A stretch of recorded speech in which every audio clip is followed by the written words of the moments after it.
Hello everyone, good morning. Hope you all are fine. I am Kalyani Trivedi, continuing the lecture of TYBCom SEM 5, that is of English subject. We are at the last topic of our grammar and syllabus, that is official letter. Letters નું મહત્વ, official letter કેવા હોય છે, formal informal letter કેવા હોય છે, format, heading, salutation, body of the letter, closing and signature. આટલી વસ્તુ મહત્વની છે. ફોર્મલ લેટર્સમાં કઈ વસ્તુઓ ધ્યાનમાં રાખવાની છે અને ઇનફોર્મલમાં that we have already discussed and we have started the discussion of the letters.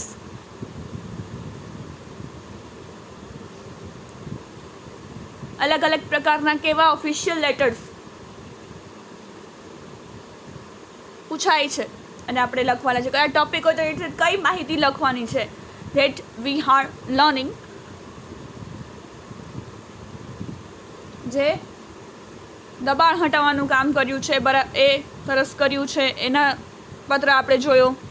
Dead એનિમલ્સની વાત કરી. નાઉ draft letter execute to the bank manager requesting to open the saving account as students receive their scholarships by check only. કે એવો letter લખો bank મેનેજરને કે સ્ટુડન્ટ્સનું saving account ખોલી આપે જેથી એમને સ્કોલરશીપનો છે એ ચેકથી એના ખાતામાં જમા થઈ જાય. તો સેવિંગ એકાઉન્ટ ખોલવા માટે બેંક મેનેજરને પત્ર લખવાનો છે. દીપક રખોલિયા નિયર ધોબી તળાવ, Dhrangadhra, 22nd December 2016 to the manager, State Bank of India, Kamalwadi branch, Dhrangadhra. Subject request to open a saving account. एक saving account खोली આપવાનું છે. Respected sir or ma'am, I am a student of Jain College, Dhrangadhra. Shortly I shall be receiving a sum of money as a scholarship from the government of Gujarat. હું Jain college ધ્રાંગધ્રાનો એક વિદ્યાર્થી છું અને હવે હું સ્કોલરશીપના પૈસા કોલેજમાંથી મેળવવાનો છું ગવર્મેન્ટ ઓફ ગુજરાત દ્વારા જે મળે છે. We are instructed to open a saving account in any of the nationalized bank. કોઈ પણ એક એવા નેશનલાઇઝ બેંકમાં અમારે ખાતું ખોલાવવાનું છે, સેવિંગ એકાઉન્ટ ખોલાવવાનું છે. So that our scholarship would be directly deposited in the account. તો સીધા એકાઉન્ટમાં જમા થઈ જાય.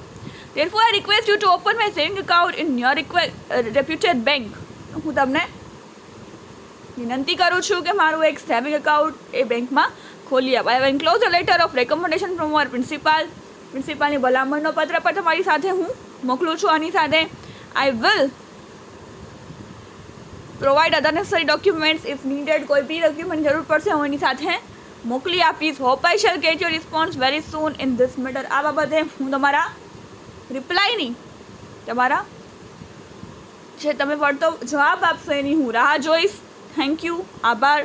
એન્ક્લોઝ એઝ અબાઉ શું આપણે જોડ્યું છે તો કે રેકમેન્ડેશન લેટર પ્રિન્સિપાલનો અને જરૂરી ડોક્યુમેન્ટ. યોર્સ ટ્રુલી દીપક રાખોલિયા. એની વચ્ચે સિગ્નેચર કરવાની છે ઇંક પેનથી, જેથી ખ્યાલ આવે કે લેટર દીપક રખોલિયાએ લખેલો છે. સિમ્પલ સ્વીટ એન્ડ સિમ્પલ લેંગ્વેજમાં, સાદી ભાષામાં 3 મોદીને 2 પેરેગ્રાફમાં પતે તો 2 પેરેગ્રાફમાં. Then thank you are waiting for your favourable reply. Hope I shall get your response soon. So and so એવા વાક્યો લખીને એન્ડ કરીને yours faithfully or yours truly, your respectfully કરીને એન્ડ આપી દેવાનું. Write a letter as a villager to the Taluka Vikas Adhikari inquiring about when your village will get the facility of concrete roads under the scheme of Pradhan Mantri Gram Sadak Yojana. શું કહે છે? As a villager એટલે એક ગ્રામના સભ્ય તરીકે તાલુકા વિકાસ અધિકારીને એક પત્ર લખવાનો છે કે તમારા ગામમાં જે કોન્ક્રીટ રોડ, સિમેન્ટ રોડ કે દિવસ થશે પાકા રોડ કઈ સ્કીમમાં તો કે પ્રધાનમંત્રી ગ્રામ સડક યોજના. એ અમારે લાગુ ક્યારે પડશે ગામમાં ને અમને પણ પાકા રોડ ક્યારે મળશે. Banjit Patel, Vagudar taluka, Lodhika district, Rajkot, 10 February 2017 to the Taluka Vikas Adhikari, Lodhika taluka, Lodhika, Pradhanmantri Gram Sadak Yojana. Subject Respected sir Residents of Wagodar village are very eager to know when they will allow the facility of concrete roads under the above mentioned scheme. શું કહે છે? એક રહેવાસી તરીકે વાગોદરના હું એક તમને કહેવા માગું છું અને જાણવા માગું છું કે અમારા ગામના બધા લોકો આતુરતાથી રાહ જોવે છે કે અમારા ગામમાં સડક પાકા રોડ ક્યારે થશે. જે સ્કીમ છે પ્રધાનમંત્રી સડક યોજના એ પ્રમાણે the scheme is being implemented in the villages all over India. Scheme બધે આખા ભારતમાં લાગુ પડી ગઈ છે. I have come to know that the blue print of scheme has already been prepared for all the villages in our taluka. અમારા તાલુકામાં પણ બધી પ્રિન્ટો છપાવવા માંડી છે.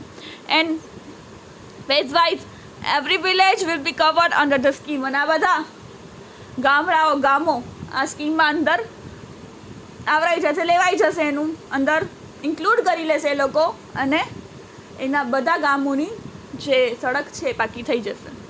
Code you please tell us about turn of our village. તો અમારા ગામનો વારો ક્યારે આવશે, શું તમે અમને જણાવી શકશો? On behalf of the citizens of village, બધા નાગરિકો છે જે ગામના એના વતી હું કહું છું, I request you to expedite the process of building new concrete roads of our place.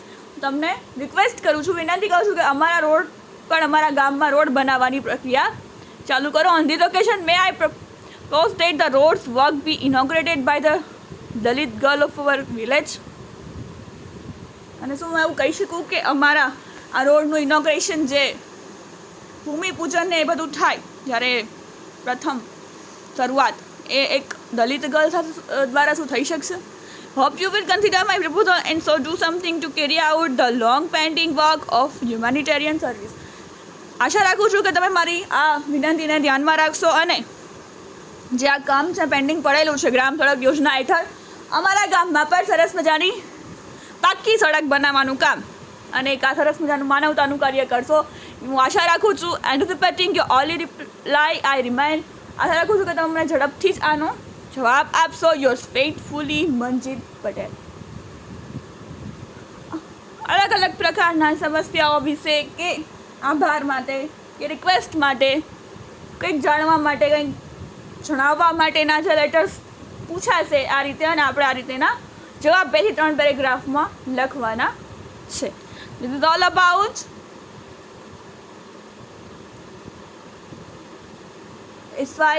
TY BCom SEM 5 English syllabus. We have already completed the 5 units from the textbook and the 3 topics from grammar book. So it's all about this lecture.